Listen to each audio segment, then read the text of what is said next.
영광의 하나님을 뵙는 복된 주일 예배에 나온 성도 여러분을 주의 이름으로 환영합니다. 11월 첫 번째 주일부터 이제 시간 변경이 이루어졌습니다. 11월은 감사의 달인데 믿음이 없다는 것은 무엇으로 나타나면 감사가 없다는 것으로 나타나지 않습니까? 로마서 1장에 보면 인간이 타락한 후에 두드러지게 나타나는 것이 창조주 하나님을 인정하지 않을 뿐더러 감사치도 아니한다. 우리가 많은 것을 누리고 있기 때문에 감사하는 것이 아니라 하나님을 믿는 믿음이 있기 때문에 현재 우리의 형편에서 여건에서도 감사하는 것입니다.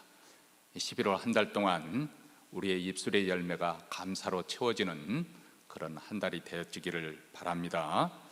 이제 사도신경으로 우리의 신앙을 하나님께 고백하겠습니다.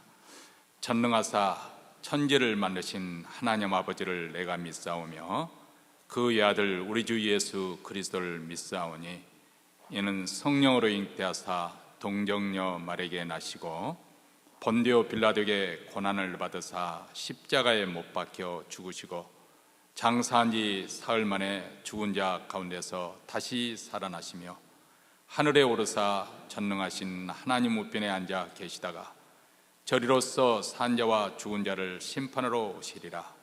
성령을 믿사오며 거룩한 공예와 성도가 서로 교통하는 것과 죄를 사하여 주시는 것과 몸이 다시 사는 것과 영원히 사는 것을 믿사옵나이다.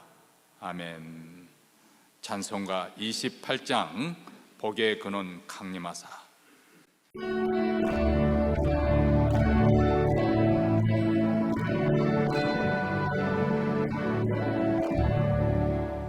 복의 근원 강림하사 찬송하게 하소서.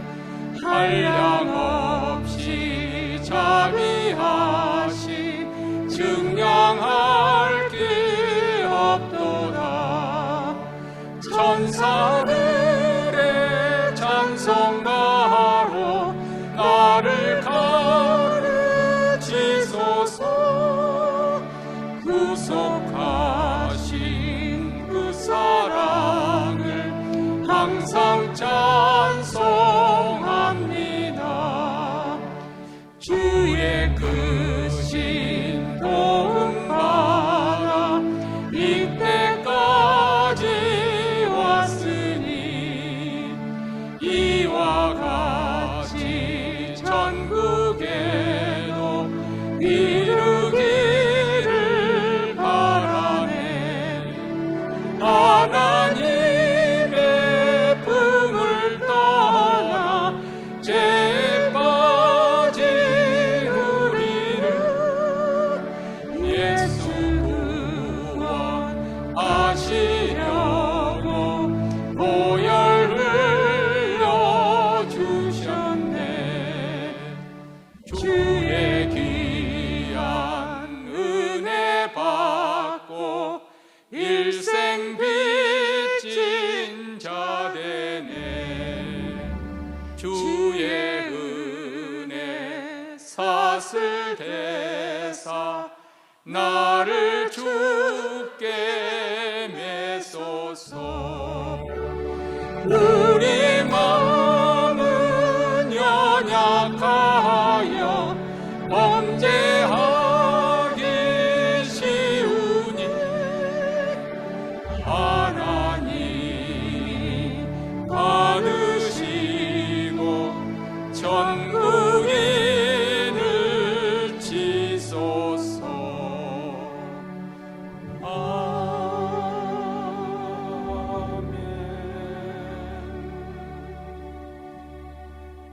이 시간 우리 합심해서 하나님 앞에 기도하겠습니다. 먼저 오늘 예배 가운데 우리 하나님의 영광이 나타나기를 위해서 기도하십시다. 그래서 우리 예배가 또 우리 자신이 하나님께 바쳐지는, 하나님께 연락되는 귀한 예배가 이루어질 수 있도록 주의 영광의 빛 비춰주시옵소서.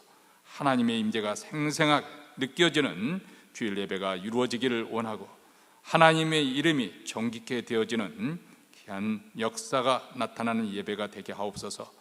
두 번째로는 하나님께서 성령을 한량없이 교회에 부어주시사 하나님 강팍한 심령도 녹아지며 부드러워지고 우리 하나님께 우리의 모든 죄를 차복하며 돌이키며 우리의 마음을 하나님께 바치는 그런 놀라운 부흥의 역사가 임하기를 원합니다. 이 몬트레에 있는 모든 교회들, 특히 우리 한인교회, 이 예배 가운데 주여 부흥이 일어나게 하여 주시고 부흥의 소문이 온 땅에 퍼져나가게 하옵소서. 세 번째로는 또 우리 각자 우리 가정에 간절히 소원하는 기도 제목을 하나님께 아뢰십시다. 자녀를 위해서, 또 우리 노후와 진로와 장래 소원하는 것, 또 하나님 우리의 생이 바쳐지는 헌신을 위해서, 또 우리 이웃 가운데 병석에 누워 계시는 분들, 병약한 분들을 위해서, 또 공경 가운데 있는 여러 아픈 성도들, 목장 식구들을 위해서 이러한 기도 제목을 가지고 통성으로 하나님께 함께 기도하겠습니다. 자비로우시고 은혜로우신 하나님 아버지, 복된 주일을 맞아요 사랑하는 성도들 불러주심을 감사합니다. 하나님의 이름을 높여드리고 찬송하며 주님 앞에 나옵니다. 우리 주 예수 그리스도의 영광과 그리고 존귀가 충만하게 나타나는 주일 예배가 되게 하옵소서.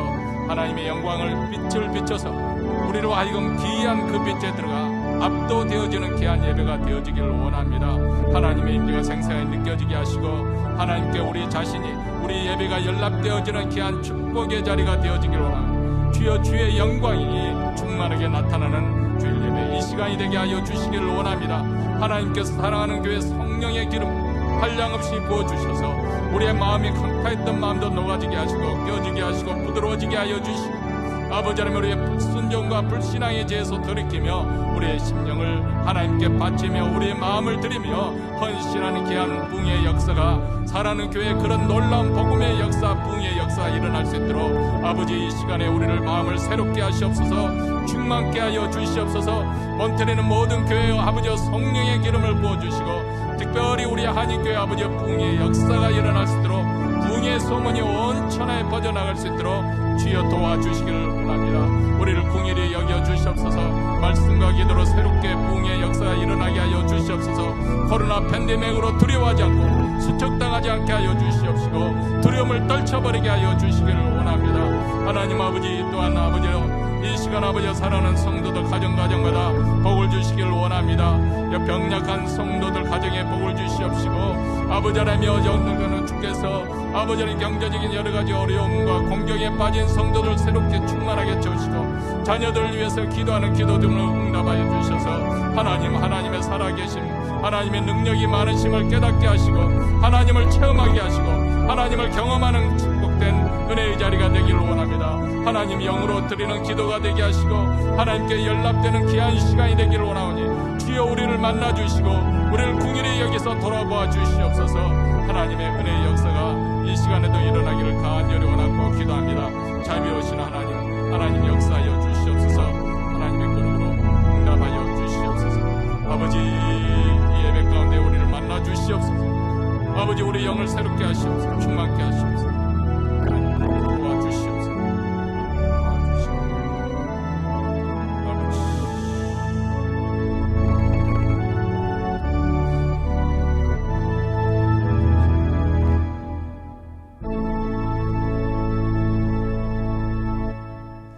하늘에 계신 우리 아버지여, 이름이 거룩히 여김을 받으시오며 나라의 임하옵시며 뜻이 하늘에서 이룬 것 같이 땅에서도 이루어지이다.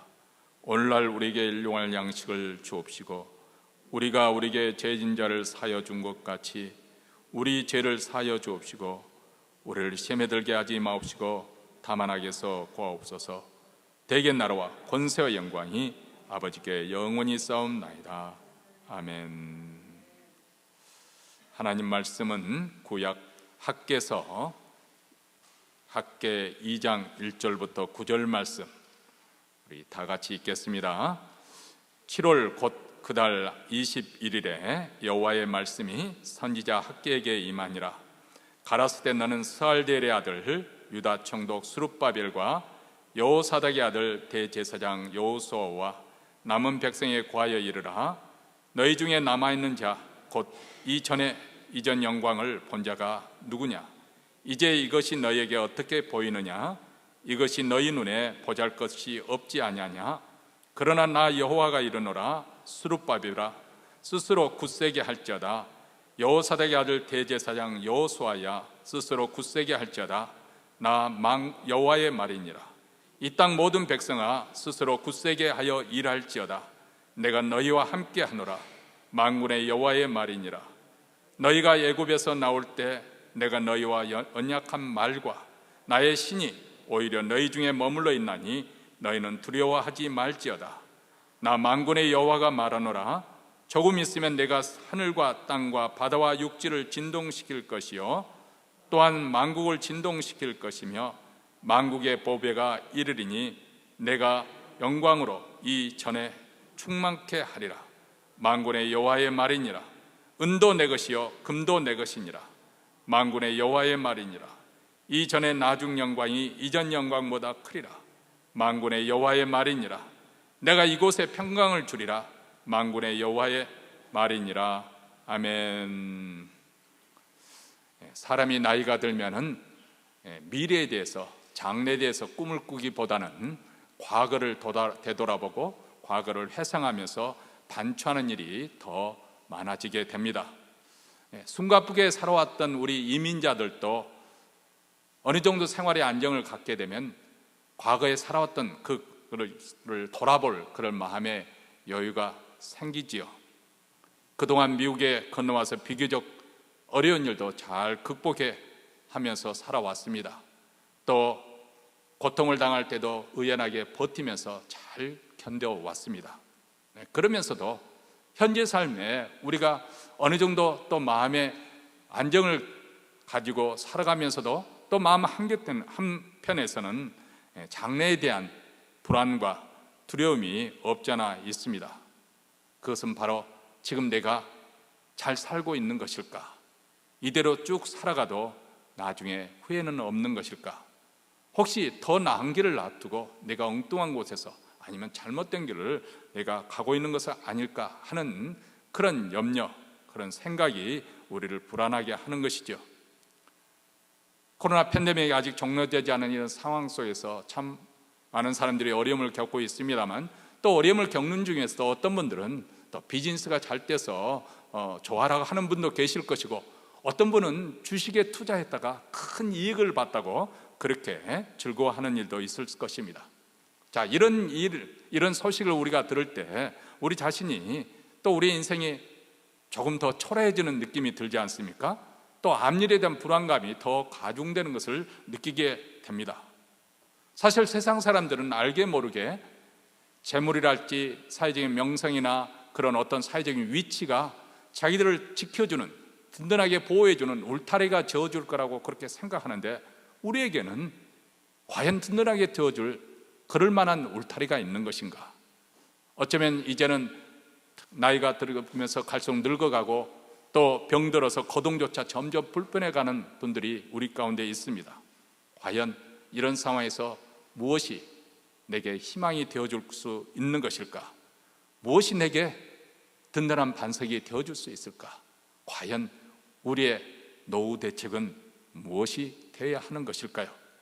자, 오늘 본문에서 보면은 성전을 건축하기 위해서 돌아온 유다 백성들이 위기에 봉착한 것을 배경으로 하고 있습니다. 학개 선지자의 말을 통해서 성전을 건축하라는 하나님의 메시지를 받고 그들의 마음이 뜨거워졌습니다. 감동이 되어서, 그래서 다시 이전에 성전 그 터만 닦았던 곳에 이제 성전을 세우고자 그들은 역사를 시작했습니다. 그런데 열악한 환경에서 성전을 지으려고 하니까 여간 어려운 것이 아닙니다. 방해꾼들도 많이 있습니다. 더구나 옛날에 솔로몬 성전을 보았던 사람들의 눈에는 지금 짓고 있는 성전이 아무래도 초라하게 보일 수밖에 없습니다. 그래서 이러저러한 여러 가지 행편을 해서 성전 짓는 일이 지지분해하게 되고 점점 일이 진전이 되지 못하고 있습니다. 자, 이런 가운데 어떻게 이 난관을 극복해 갈 수 있는 것일까요? 방금 읽은 우리 학개서 2장은 이렇게 낙심한 가운데 있었던 이스라엘 백성들, 이 하나님 백성들을 향해서 하나님께서 주시는 위로와 소망의 메시지입니다. 그리고 오늘 말씀을 읽은 우리들도 현재 내 모습이 아무리 초라하다 느낌을 가질 때 그것으로 인해서 우리가 낙심할 것이 아니고, 그러나 우리 가운데 역사하시는 하나님의 역사, 그분을 우리가 바라볼 수 있어야 하겠습니다. 그분을 통해서 위로와 용기를 얻는 시간이 되어졌으면 좋겠습니다. 내가 현재 하고 있는 일이 정말 미미하고 또 앞일을 위해서 대비해서 준비하는 그것이 보잘것없이 없다고 해서 의기소침할 것이 아니고, 비록 보잘것없고 미미한 일이라 할지라도 하나님께서는 우리가 정성을 들여서 하는 이 모든 일들을 통해서 더 큰 영광이 나타나게 하실 수가 있다. 그런 하나님을 믿는 믿음으로 우리가 복된 소망을 얻기를 바랍니다.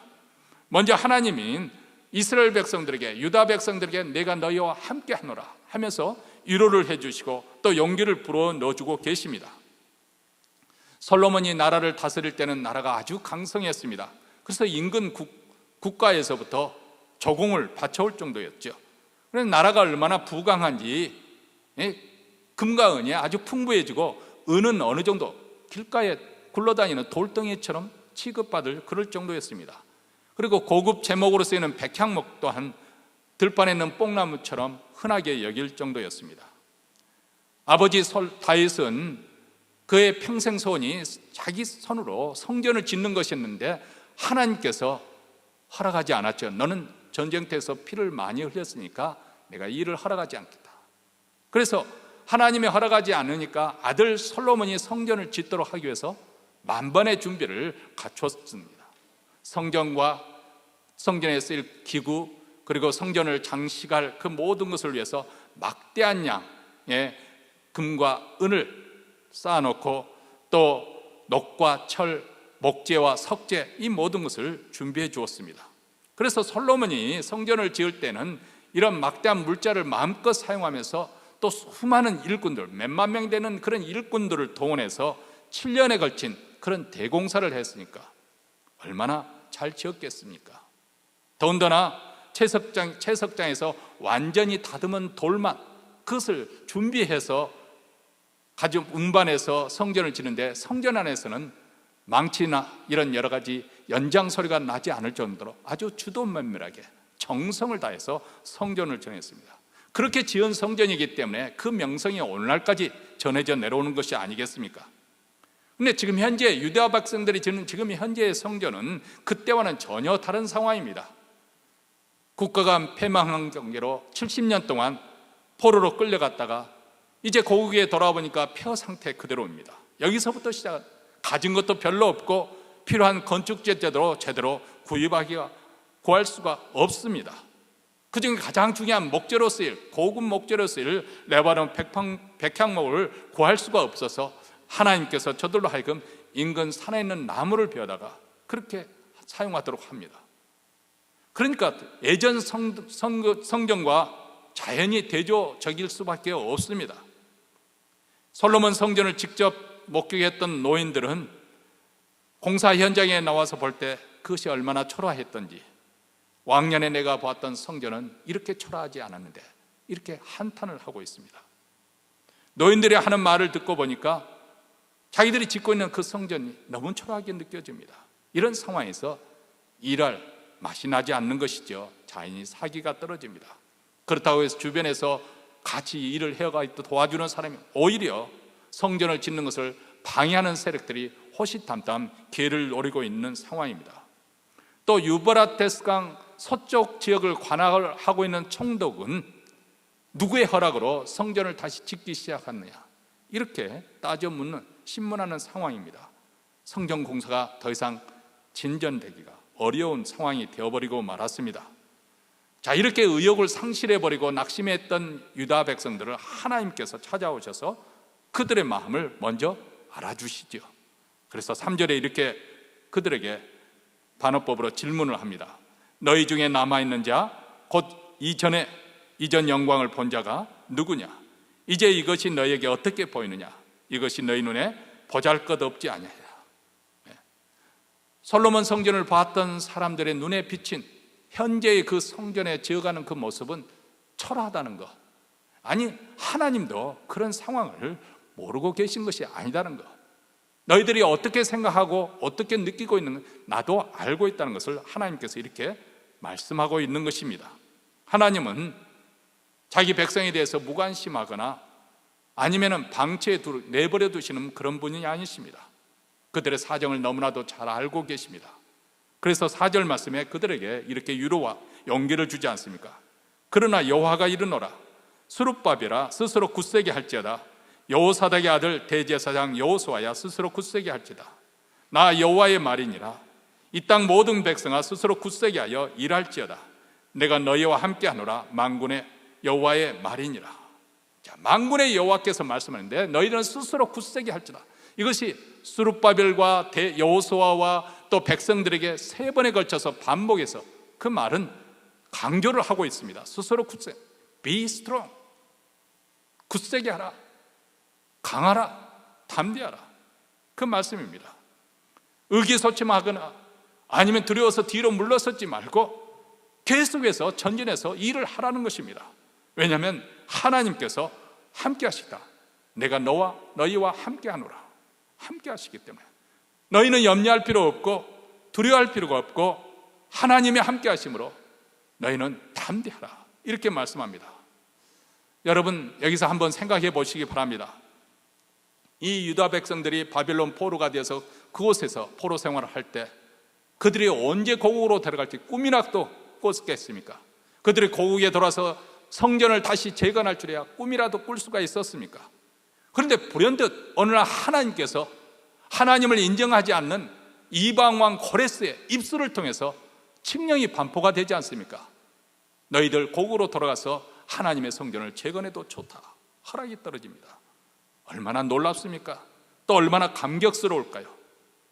더군다나 하나님의 임재의 상징인 성전을 그들 손으로 짓고 있다는 이 감격이 얼마나 크고 놀라운 것이 있겠습니까? 하나님의 성전을 짓고 있다는 그 자체만으로도 하나님께서 우리를 버려주지 않으시고 우리를 여전히 사랑하고 계시고 또 우리와 함께 계시는구나, 이것을 증명해 주는 표가 되지 않겠습니까? 더군다나 여호와께서 내가 너희와 함께 하노라 이렇게 약속하시니 이보다 더 큰 위로와 힘이 어디에 있겠습니까?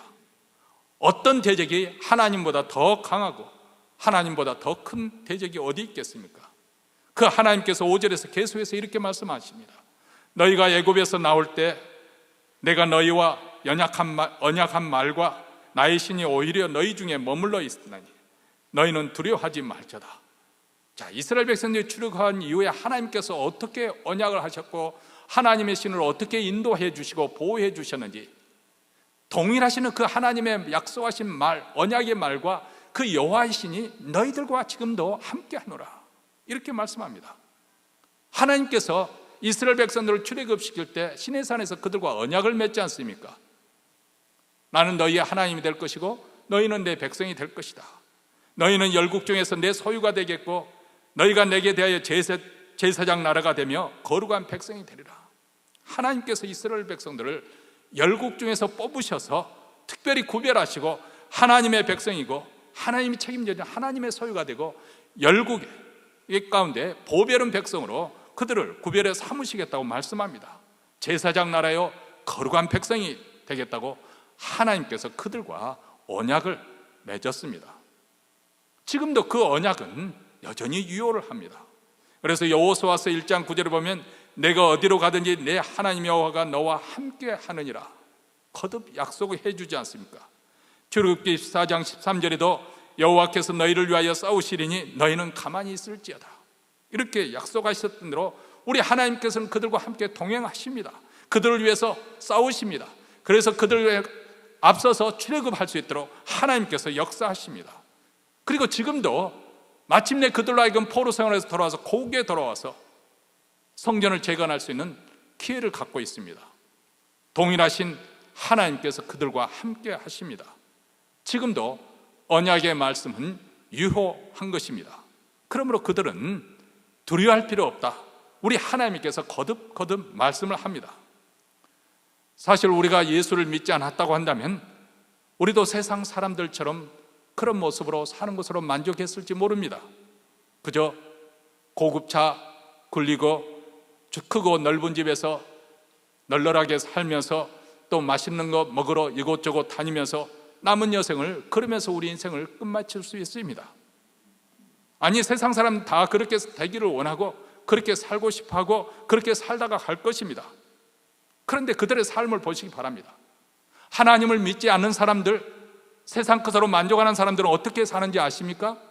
비싼 차를 굴리면서도 원망불평이 가득한 그런 인생을 삽니다.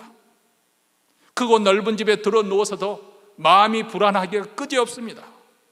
그들은 맛있는 것을 먹으면서도 늘 남을 험담하고 비방하는 그런 삶을 삽니다. 믿음이 없으면 다 그렇게 살 것입니다. 그러다가 가진 것이 없으면, 일이 뜻대로 안 되면 이번에는 또 의기소침해가지고 살 의욕조차 상실해버릴 것입니다. 사내 중내 하고 나는 망했다고 그렇게 소리칠 것입니다. 여러분, 우리 인생이 얼마나 변덕스러운지 아십니까? 얼마나 인생이 연약한지 아십니까? 우리가 그런 인생을 살고 있습니다. 그런데 감사하게도 우리가 예수 믿는 자가 되었습니다. 어떻게 우리가 예수 믿는 그런 하나님의 백성이 되어 하나님의 자녀가 될 수 있었을까요? 사도 바울처럼 나의 나 된 것은 하나님의 은혜로다. 여러분, 사도 바울은 어떤 사람이었어요? 예수 믿는 사람들을 핍박하는 사람이었지 않습니까? 앞장서서 기세등등하게 혈기왕성하게 예수 믿는 사람들을 감옥에 집어넣고 채찍에 찌고, 그리고 공문을 받아 심지어 예고기까지 가서 그리스도인들을 잡아오려고 기세등등하게 쫓아갔던 사람이 사도 바울이었습니다. 그런 사도 바울이 어떻게 인생이 뒤집어져서 예수 그리스도를 전하는, 증거하는 그런 사도가 되었을까? 이방인을 위한 사도가 된 이 자기 자신의 인생의 반전을 생각할 때마다 나의 나 된 것은 하나님의 은혜로다, 이렇게 고백하지 않을 수가 없었던 것이죠. 여러분, 이것이 사도 바울의 고백뿐만 아니라 우리 자신의 인생에도 일어났던 사건입니다. 한번 돌이켜 생각해 보십시오. 지금은 어쩌면 과거의 까마득에 다 잊고 살고 있었는지도 모릅니다. 그렇지만은 지난날 해고해 보면 어려운 날, 어려운 상황에서 어떻게 하나님께서 나를 도와주셨는지, 위급한 상황에서 어떻게 하나님께서 나를 건져주셨는지, 고통스러운 그날 어떻게 하나님께서 나와 동행하시면서 위로해 주셨는지. 여러분, 우리가 과거를 생각만 해도 현재 의기소침하고 있다 해도 다시 힘을 얻지 않습니까? 아, 맞다, 하나님께 그때 나를 이렇게 도와주셨는데 그 하나님이 나와 지금도 나와 함께 하실 것이 아닌가. 그렇기 때문에 우리는 하나님 앞에서 담대할 수가 있는 것입니다. 왜냐하면 우리 자신은 약하지만은 우리 뒤에서 밀어주시고 지켜주시고 지지해 주시는 우리 주님이 강하신 분이기 때문에 그렇습니다. 그래서 우리는 어떤 상황에서 쓰러지지 않습니다. 결코 무너지지 않을 것입니다. 그래서 사도 바울이 자신의 삶을 통해서 이런 고백을 하지 않습니까? 고린도후서 4장 7절부터 나오는 말씀입니다. 우리가 이 보배를 질그릇에 가졌으니, 질그릇이라는 것은 우리 자신을 이야기하는 것이고 있고, 보배라고 하는 것은 예수 그리스도 그분과 그분을 믿는 복음, 이것을 말합니다. 이 복음을 우리가 질그릇에 가졌는데 이는 능력의 힘이 큰 것이 하나님께 있고 우리에게 있지 아니함을 알게 하려 하십니다. 우리가 사방으로 우겨싸움을 당하여도 쌓이지 아니하며 답답한 일을 당하여도 낙심하지 아니하며 핍박을 받아도 버림받지 아니하며 거꾸러뜨림을 당하여도 망하지 아니하고, 우리가 항상 예수 죽인 것을 몸에 짊어지면 예수의 생명도 우리 몸에 나타나게 하려 함이라. 우리 산자가 항상 예수를 위하여 죽음에 넘기움은 예수의 생명이 또한 우리 죽을 육체에 나타나게 하려 함이니라. 물론 우리 그리스도인들에게는 고난이 많습니다. 우겨싸움 당할 수도 있는 것이고요, 답답한 일 만날 수도 있는 것이고, 핍박을 받을 수도 있는 것이고, 또 거꾸러뜨림을 당할 수도 있습니다. 하나님께서 왜 믿는 자들에게 이런 일을 허락하시는가? 그것은 그렇게 연약한 상황 속에서 그리스도의 능력이 나타나게 하려 함이라. 우리가 믿는 복음이 얼마나 위대한 것인지, 우리가 믿는 하나님이 얼마나 영광스러운 분인지, 그것을 나타나게 하기 위해서 하나님께서는 그런 상황을 허락하실 수도 있고, 그래서 그런 상황에 우겨싸움을 당해도 우리는 쌓이지 아니할 것이고, 답답한 일을 당하여도 낙심하지 않을 것이고, 핍박을 당하여도 버림받지 않고 거꾸러짐을 당하도 우리는 무너지지 않을 것입니다. 망하지 않을 것입니다. 세상 사람 믿지 않은 사람은 어떤 사람들이에요? 한 번 망하면은, 한 번 무너지면은, 한 번 넘어지면 다시 일어나지 못하는 사람이 세상 사람, 하나님을 믿지 않는 사람들의 모습입니다. 그러나 의인은 어떤 사람인가? 7번 넘어져도, 우리가 죄로 인해서 잘못되어서 수십 번 또 실족할 수 있어요. 내 인생을 헛살이 잘못 살아온 인생, 거성스러울 벌일 수도 있습니다. 그런데 다시 일어날 수 있는 사람이 누구예요? 바로 그 사람이 의인입니다. 어떻게 일어납니까? 하나님을 믿는 믿음이 있기 때문에 그렇습니다. 우리는 이 믿음으로 살아가는 것입니다. 두 번째로, 하나님께서는 우리에게 나중 영광이 이전 영광보다 클 것이라는 그런 소망을 심어주고, 그 소망을 안고 우리로 하여금 살아가게 하십니다. 자, 6절과 7절 말씀에 이렇게 말씀합니다. 나 만군의 여호와가 말하노라. 조금 있으면 내가 하늘과 땅과 바다와 육지를 진동시킬 것이요 또한 만국을 진동시킬 것이며 만국의 법궤가 이르리니 내가 영광으로 이전에 충만케 하리라. 만군의 여호와의 말이니라. 하나님께서는 하늘과 땅과 바다와 육지를 진동시킬 것이다. 온 세상 만국을 진동시킬 것이라, 이렇게 말씀을 하십니다. 온 우주 천지 만물을 진동시킬 하나님, 감히 그 하나님 앞에 설 수 있는 자가 누가 있겠습니까? 하나님께서 이스라엘 백성을 인도하실 때 천지를 진동시켰습니다. 출애굽할 때 땅을 진동케 하사 홍해가 갈라지게 하셨습니다. 그래서 마른 땅까지 이스라엘 백성들은 그 바다 한가운데를 건널 수가 있었습니다. 경과기로 유명한 그 여리고 성도 하나님께서 땅을 진동케 하니까 일순간에 다 무너지고 말았습니다. 아모리 사람들과 전쟁할 때도 하나님께서는 하늘을 진동시키니까 우박을 퍼부어서 승리케 하셨습니다. 그것도 부족해서 여호수아가 하늘아 태양아 멈춰라 하니까 태양이 지지 않은 거예요. 중천에 그대로 머물러 있어서 끝까지 적을 추적해서 물리치는 그런 승리가 일어나게 하셨습니다. 하나님은 천지 만물과 천하 만국을 진동시키는 주관자가 되시고 주권자가 되십니다. 이 하나님께 앞으로도 온 세상 만국을 크게 진동시켜 나갈 것입니다. 그런데 오늘 말씀 7절에 보면 이를 어떻게 이루시는가? 이 만국의 보배가 이르리니 내가 영광으로 이전에 충만케 하리라, 이렇게 말씀을 하고 있습니다. 자, 만국의 보배가 이르겠다. 여기서 만국의 보배는 바로 예수 그리스도를 말씀하고 있습니다. 왜 예수님이 만국의 보배가 될까요? 그것은 예수를 믿는 자마다 그 사람이 어떤 민족, 어떤 나라, 어떤 인종이든 간에 어떤 부족에 속했든 간에 믿는 그 믿음으로 구원을 주실 분이기 때문에 그렇습니다. 아무런 차별을 두지 않습니다. 왜 예수님께서 만국의 보배가 되실까? 그분은 우리를 죄를 위해서 십자가에 죽으시고 3일 만에 부활하셔서 우리에게 영생을 선물로, 하나님 나라를 선물로 주실 분이기 때문에 그렇습니다.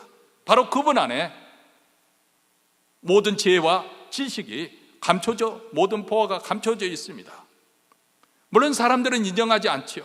세상 사람들이 인정하지 않지만은 하나님의 아들 예수 그리스도의 이 십자가의 사건은 온 세상을 뒤흔들고 진동시키는 그런 인류 역사의 최고의 사건입니다. 앞으로 장차 우리 주님께서 구름을 타고 만왕의 왕으로 심판에 주러서 다시 오시게 될 때 땅은, 하늘은 다시 한번 진동하게 될 것입니다. 그래서 히브리서 12장 26절에 이렇게 기록하고 있습니다. 그때에는 그 소리가 땅을 진동하였거니와 이제는 약속하여 가라사대 내가 또 한 번 땅만 아니라 하늘도 진동하리라 하셨느니라. 자, 요한계시록에 보면 새하늘과 새 땅이 출현하는데 옛 하늘이 마치 두루마리에 똘똘 말해서 날라 사라지는 것처럼 그렇게 사라지고 새하늘과 새 땅이 전개될 것을 우리에게 말씀하고 있습니다. 찬송가에도 하나님의 나팔소리 천지 진동할 때 예수 영광 중에 구름 타시고 천사들을 세계 만국 모든 곳에 보내어 구원 얻은 성도들을 모으리. 나팔 불 때 나의 이름 부를 때 그 천국잔치, 어린 양의 혼인잔치에 우리 모두 참여하게 될 것입니다. 여러분, 이 하나님은 이 만유의 주가 되십니다. 8절 말씀에 이렇게 우리에게 말씀하지 않습니까? 은도 내 것이요 금도 내 것이니라. 만군의 여호와의 말이니라. 자, 지금 현재 유대 백성들은 우리에게는 성전을 지으려고 하니까 힘이 부족하다, 은도 부족하고 금도 부족하다, 이렇게 생각하고 있습니다. 그런데 하나님께서는 이 세상에 존재하는 모든 은과 금이 다 내 것이다, 이렇게 말씀합니다. 우리도 그렇습니다. 아니, 우리 하나님 믿는 백성에게 하나님 일을 하려는데 내게는 물질이 부족합니다, 이렇게 말을 합니다. 그런데 하나님께서 왜 우리에게 하나님 일을 하는 우리에게 그렇게 힘을 주시지 않고 또 물질을 주시지 않는 것인가? 아니, 하나님께서 원하시게 한다면, 하나님의 뜻이라면 얼마든지 우리가 금과 은 부족한 것이 없이 충만하게 사파이어나 에메랄드나 다이아몬드나 다 채워주실 수 있습니다. 근데 왜 하나님께서 이렇게 유다 백성들이 새로 성전을 재건하는 데 있어서 그들에게 물자가 부족한 가운데 짓도록 그렇게 하시는 것인가? 왜냐하면 금과 은이 문제가 아니라는 거예요. 여러분, 우리가 잘 알지 않습니까? 솔로몬이 성전을 지을 때 성전을 다 완성하고 그 벽면을 금으로 칠했습니다. 금으로 번쩍번쩍하게 금은 보화로 다 그 성전을 칠해서 으리으리하게 정말 장엄하고 화려하게 성전을 지었습니다. 그런데 문제가 무엇이었습니까? 저들이 하나님을 버리고 떠난 거예요. 하나님이 그들과 함께하지 않을 때 어떻게 되었습니까? 그 성전은 그렇게 화려하게 지었지만 아무 쓸모가 없어서 불타버리고, 그리고 그 백성들은 포로가 되어서 바벨론으로 끌려갔습니다. 얼마나 화려하게 성전을 지었느냐, 얼마나 교회당을 크고 장엄하게 크게 지었느냐, 그것이 문제가 아닙니다. 여러분, 코로나 팬데믹이 되어지니까 교회 돈 들여서 크게 지었다가 그 모계지를 갔는데 쩔쩔매는 그런 교회가 아주 많을 것입니다. 화려하게 건물을 지은 게 그것이 문제가 아니라, 과연 하나님이 이 성전에 함께 하시는가? 과연 하나님이 우리와 함께 하시는 것인가? 이 교회에 하나님이 과연 함께 하시는 것인가? 이것이 문제인 것이죠. 하나님이 만약 함께 하신다면 현재의 성전이 작고 초라해도 우리가 그것으로 인해서 낙심할 필요가 없습니다. 그래서 9절에 이렇게 말씀하지 않습니까?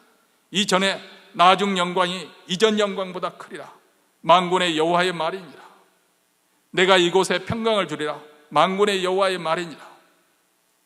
지금 성전이 초라하게 보이는지 모르지만은 이전에 솔로몬이 지었던 성전보다 이후에 영광이 더 클 것이다. 그 이유는 무엇인가?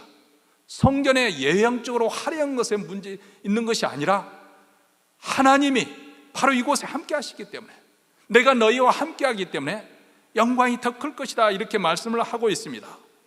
자, 이 말씀은 바로 그 시대에 성전을 짓고 있는 유다 백성에게만 그 시대를 위해서 주어진 말씀이 아닙니다. 그 후에 장차 전개될 하나님의 나라와 또 예수 그리스도 그의 왕국이 어떻게 이 땅에 그 영광이 가득 차게 될 것인지 예언의 말씀이기도 합니다. 장차 때가 되면 예수님 자신이 하나님의 거룩한 성전이 되실 것입니다. 구약 시대의 성막과 성전은 친히 이 땅에 하나님의 아들이 이 땅에 오신 예수 그리스도, 그분이 성전이 되시는 거예요. 그래서 예수님께서 대제사장에게 너희가 성전을 헐라, 그러면 내가 사흘 만에 다시 이 성전을 지으겠다, 우리 주님이 말씀하잖아요. 대제사장이 참남하다. 저가 누구가 내 3일 만에 성전을 다시 짓겠다고 하는가? 지금 이 성전은 벌써 40년째, 헤롯 왕부터 시작된 이 성전은 40년째 들어온 이 의리한 성전을 어떻게 3일 만에 다시 재건하겠다고? 그런데 제자 요한이 그 밑에 가로를 열고 토를 달았잖아요. 이는 자기 자신을 가리킵니다. 즉 다시 말하면 예수님의 십자가의 죽음과 부활로 인해서 하나님의 거룩한 성전으로 온 세상에 그 영광을 충만하게 채우겠다는 것이죠. 예수님을 생애를 보십시오. 처음 이 땅에 오셨을 때 지극히 작고 초라해 보였습니다. 마국과 말구의 갓난아기로 태어나신 예수님, 세상 사람들은 주목하지 않았습니다. 갈릴리 바닷가에서 어부 출신인 제자들 몇 명을 데리고 이렇게 사역하러 돌아다니시는 예수님은 지극히 평범한 어느 촌부에 불과해 보였을는지 모릅니다. 그런데 그분의 입술에서 흘러나오는 천국 메시지는 온 세상 만민의 마음을 진동시키고도 남을 그런 위엄과 권세가 있었습니다. 때가 찼고 하나님 나라가 가까웠으니 회개하고 복음을 믿으라. 내가 의인을 부르러 온 것이 아니라 죄인을 부르러 왔노라. 할 수 있거든이 무슨 말이냐? 믿는 자에게는 능치 못하심이 없느니라. 이 권위 있는 말씀, 내가 죄를 사하노라, 잠잠케 하시는 예수 그리스도, 파도야 잠잠케 하는 즉시 순종하는 그 권위 있는 말씀, 그리고 천국 복음을 전파하는 이 복음의 진동은 2000년이 지난 오늘 이 시대, 아니 우리까지 전발이 되어졌지 않습니까? 갈수록 그 진동은 온 세상을 덮어갈 것입니다. 팔레스타인 지방을 넘어서 로마를 거쳐 유럽으로 건너가고 아프리카, 아메리카를 거쳐서 아시아로 지금 복음은 계속해서 전진해 가고 있습니다. 코로나 팬데믹이 그 전진을 가로막을 수는 없습니다. 5대양 6대주 전 세계 그 복음의 진동은 여지는 계속되어 미치는 곳이 없는 그런 날이 오고야 말 것입니다. 그래서 이 예수 그리스도, 그분이 전하는 이 복음으로 말미암아 수많은 사람들이 구원을 받고 자유함을 얻고 치유함을 받는 놀라운 변화가 일어납니다. 낭망했고 절망했던 사람이 삶의 희망을 찾고 다시 힘차게 일어나서 그들로 하여금 인생을 개척하게 하고 또 도전하는 인생을 살게 하는 것이 복음의 역사입니다. 아니 어떻게 보면 그 민족, 그 나라를 총체로 변화시키는 것이 복음의 유력입니다.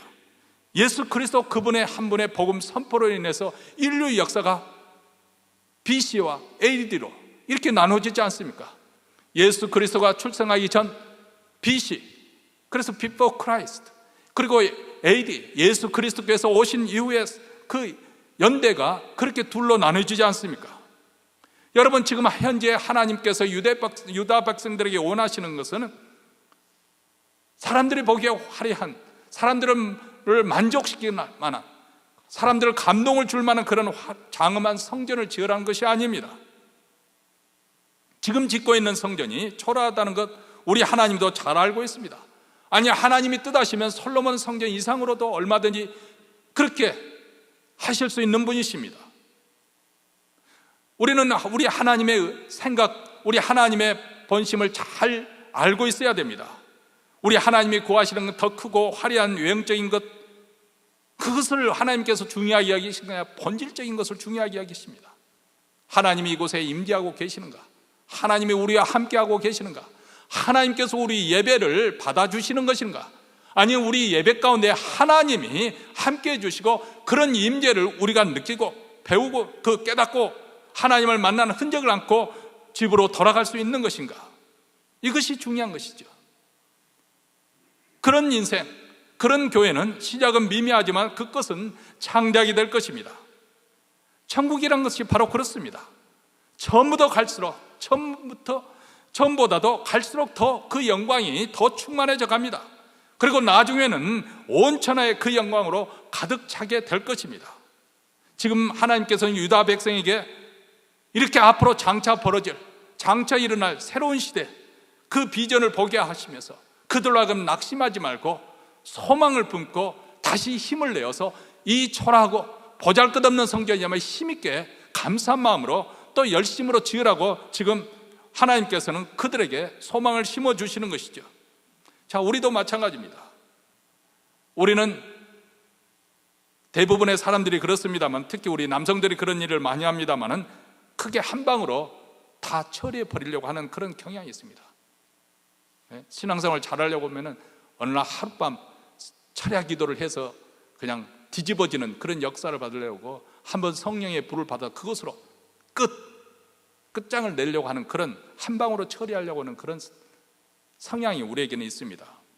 근데 우리가 인생을 살다 보면은 인생이 그렇게 한 방으로 다 처리되면 얼마나 좋겠어요.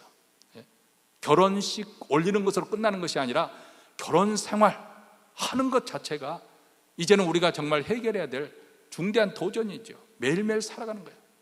취직하는 것으로 끝나는 것이 아니고 이제부터는 본격적으로 직장 생활을 제대로 해내는 거야. 이것이 중요한 거 아니겠습니까? 예수를 믿는 것이 중요하지만은 어떻게 우리가 하나님 나라에 다다를 때까지 신앙생활을 해 나가느냐, 이게 중요한 거 아니겠어요? 크게 한 방으로 크게 희생하고 그것으로 다 끝장내려고 하는 것이 아니라 현재 내가 있는 이 모습 이대로 현재 주어진 그 위치에서 믿음을 지키고 사는 것, 이것이 중요한 것입니다. 현재 걷고 있는 이 믿음의 길에서 우리가 후퇴하지 않고 전진해 가는 것, 아니 일보 후퇴했다가, 아니 잠시 주저앉았다고 다시 힘을 얻어서 일어나서 전진해 나가는 것이 우리 신앙의 중요한 모습입니다.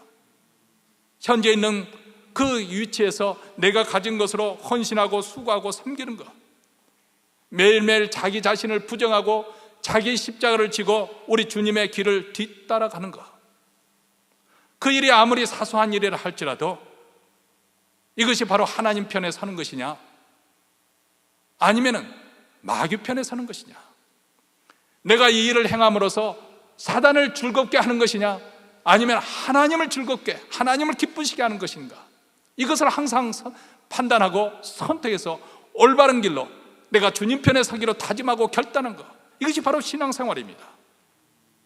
누구든지 매일 삶 속에서 이렇게 하나님 편에 서기로 결단하고 그 길로 선택을 한다면, 그리고 하나님을 믿고 의지하면서 그분이 주신 사명을 잘 감당하게 한다면, 누구든지 그 사람은 하나님의 기쁨이 될 것이고 하나님의 자랑이 될 것이고 하나님의 영광이 될 것이고, 이전 영광보다 그 후에 더 큰 영광이 그 사람에게는 주어질 것입니다.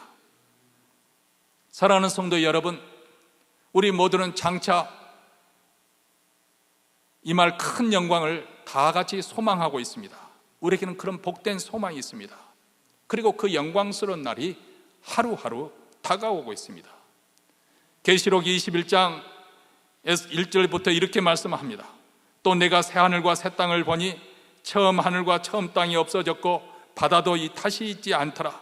또 내가 보매 거룩한 성 새 예루살렘이 하나님께로부터 하늘에서 내려오니 그 예비한 것이 신부가 남편을 위하여 단장한 것 같더라.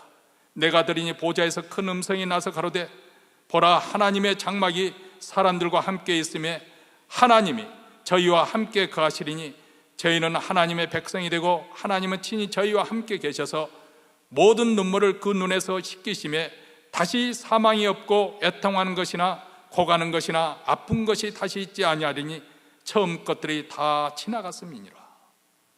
보좌에 앉으시니가 가라사대 보라, 내가 만물을 새롭게 하노라 하시고, 또 가라사대 이 말은 신실하고 참되니 기록하라 하시고, 또 내게 말씀하시되 이루었도다. 나는 알파와 오메가요 처음과 나중이라. 내가 생명수 샘물로 목마른 자에게 값없이 주리니 이기는 자는 이것들을 유업으로 얻으리라. 나는 저의 하나님이 되고 그는 내 아들이 되리라.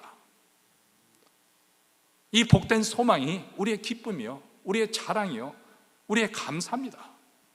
그러므로 우리가 현재 우리 모습이 초라한다 할지라도, 비록 보잘것없는 인생을 산다 할지라도, 남들이 보기에는 그렇게 판단할는지 모르지만은 우리는 이로 인해서 의기소침하지 않습니다. 낙심하거나 절망하지 않습니다. 원망하거나 불평하지 않습니다. 오히려 감사하며 찬송합니다. 우리가 감사의 절기를 맞이해서 물질을 많이 들여서 감사할 수 있으면 참 좋겠지만은 그렇지 못하는 형편이라도 우리 입술의 열매가 감사로 채워져야 합니다. 하나님을 믿는 믿음, 우리가 장차 바라볼 그 영광을 생각하면서 우리는 얼마든지 감사의 입술로 하나님께 영광을 돌릴 수가 있습니다. 이런 사람들은 두려워하지 않습니다. 어떤 상황 속에서 두려워하지 않고 담대하게 삽니다. 믿음으로 순종합니다. 이런 자에게는 이전 영광이 보다도 나중 영광이 더 크게 될 것입니다. 그러나 여러분, 우리가 만약에 이런 믿음이 없다고 한다면, 우리가 예수를 믿지 않는다고 한다면 세상 사람들을 보시기 바랍니다. 그들은 세상이 전부입니다. 세상이 전부이죠. 죽으면 그것으로 그들은 끝이라는 것을 알고 있습니다. 그래서 세상에 목을 매는 거죠. 그렇기 때문에 그들은 나를 출세시켜 줄 수 있는 그런 사람, 그런 인맥, 나를 돈을 많이 벌게 해줄 수 있는 그런 사람, 나의 자리를 인정해 줄 수 있고 보장해 줄 수 있는 그런 사람 만나면 마치 생명줄이라도 되는 것처럼 꾹뻑 죽습니다. 이게 마귀가 사람들을 올가매는 방법입니다. 우리는 하나님의 종이지 세상의 종이 아니에요.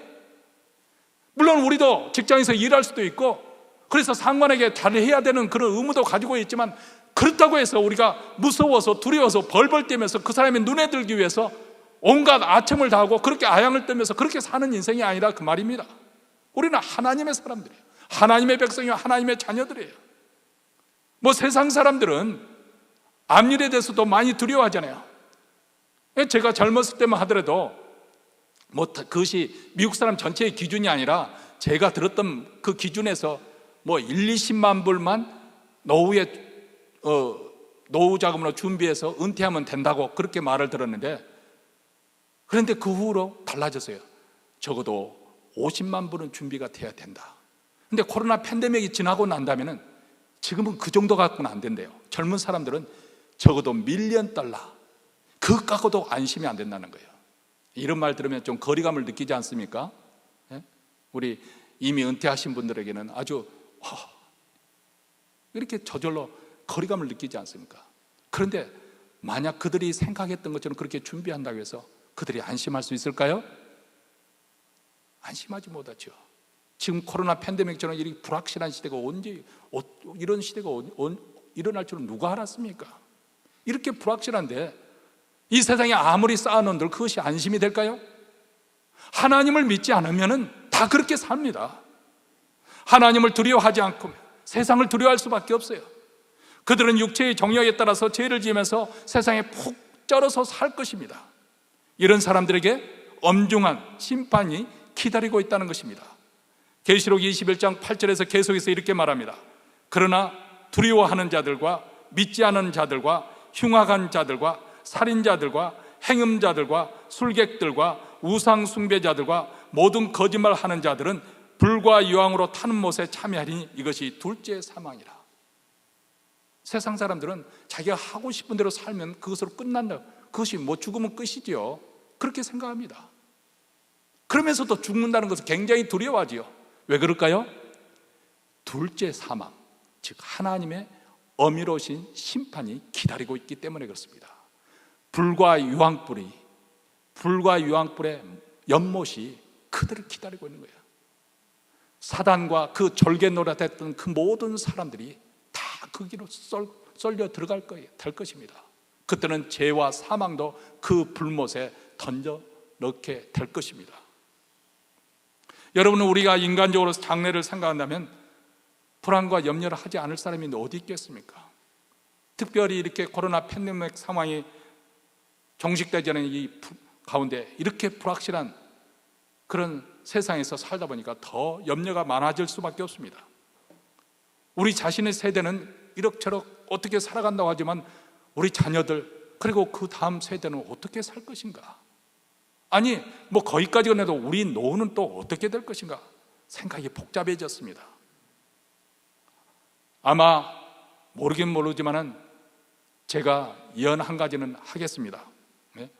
앞으로 세대는 지금까지 세대보다 훨씬 더 힘든 세대가 될 것입니다. 왜 그렇게 말할 수 있을까요? 적어도 물질적으로는 풍성할지 모르지만은 그들의 정신적으로, 심적으로 굉장히 고통스러운 시대가 올 것입니다. 이것은 제 말이 아니고 이미 고린도후서 3장 사도 바울이 말세에 지를 때 사람들이 엄청 스트레스를 받아서 고통이 임하는 그런 시대가 올 것이고, 그때는 불법이 성하게 될 것이고 사람이 사랑이 식게 될 것이고 감사치 않을 것이고 무정하고 잔인하고 혹독하게 될 그런 시대가 올 것이다. 여러분, 우리가 신문 방송을 보면은, 그리고 텔레비전 뉴스를 보면 세상 사람들이 어떻게 변해가고 있는지, 어떤 식으로 살아가고 있는지 점점 알고 있잖아요.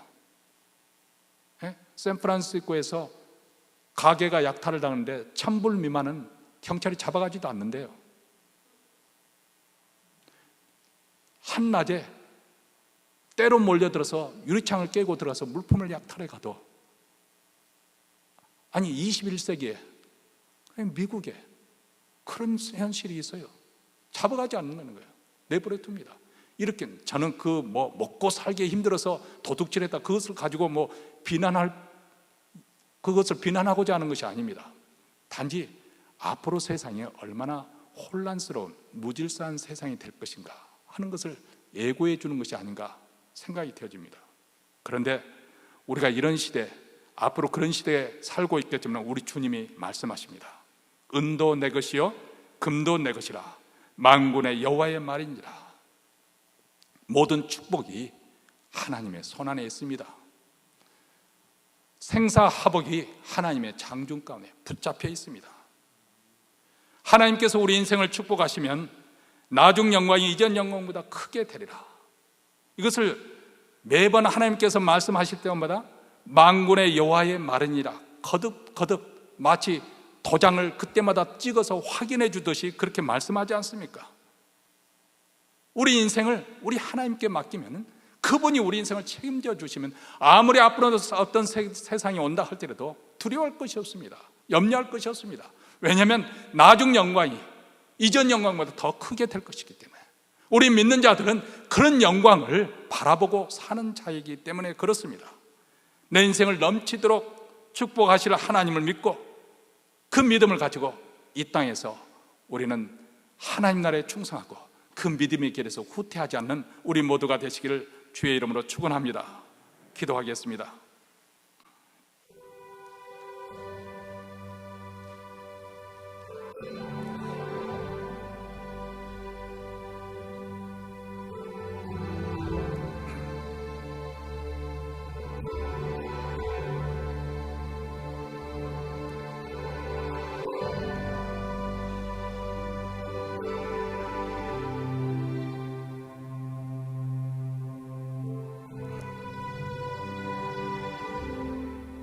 하나님 아버지,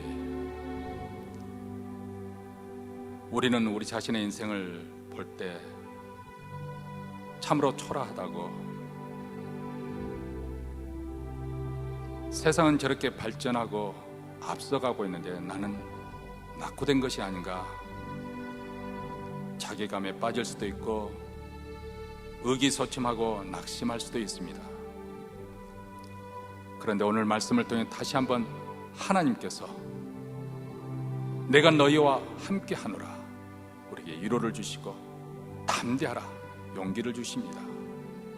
그리고 장차 우리에게 임할 영광이 크다는 것을 보여주시며 그 복된 소망을 가지고 앞으로 나아갈 것을 명하십니다. 하나님께서 우리에게 맡겨진 일들, 직장에서든지 또 가정에서든지 교회에서든지 정말 묵묵히 잘 감당하기를 원합니다. 다른 사람들 보기에는 그것이 사소해 보이고 보잘것없어 보일지라도 우리 하나님을 위해서 그리스도를 믿는 믿음 가운데 우리가 섬기고 또 열심히 성심으로 최선을 다하기를 원합니다. 이 믿음에서 후퇴하지 않도록 붙잡아 주시고 말씀으로 저희 길을 지도하여 주시옵기를 원합니다. 이제 예배 순서대로 따라서 정성껏 준비한 예물을 하나님께 바쳐드립니다. 예물만 하나님께 드린 것이 아니라 우리의 몸과 마음을 드리는 정성으로 주께 바쳐니 주여 받아주시옵시고, 바치는 손길 예배 드리는 모든 성도들 심령 속에 천국의 기쁨, 즐거움, 평강이 임하게 하시고 저들의 가정과 기업에 주께서 복을 주셔서 창대케 하시며 자녀들이 형통하는 은혜를 입혀주시고 주의 교회를 더욱더 흥왕하게 하여 주셔서 이전보다도 이후의 영광이 더 클 것이라는 주님의 말씀을 성취하며 복음을 끝까지 땅끝까지 전파하는 교회가 되게 하옵소서. 이제는 우리 구주 예수 그리스도의 은혜와 하나님 아버지의 무한하신 사랑과 성령의 교통하심이 이제부터 하나님 편에 서기로 다짐하며 하나님 나라를 위하여 충성하기로 결단하며 이 자리를 떠나는 사랑하는 주의 백성들, 그 가정과 기업과 교회 위에 영원토록 함께 있을지어다. 아멘.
나 잠잠히 믿네 거친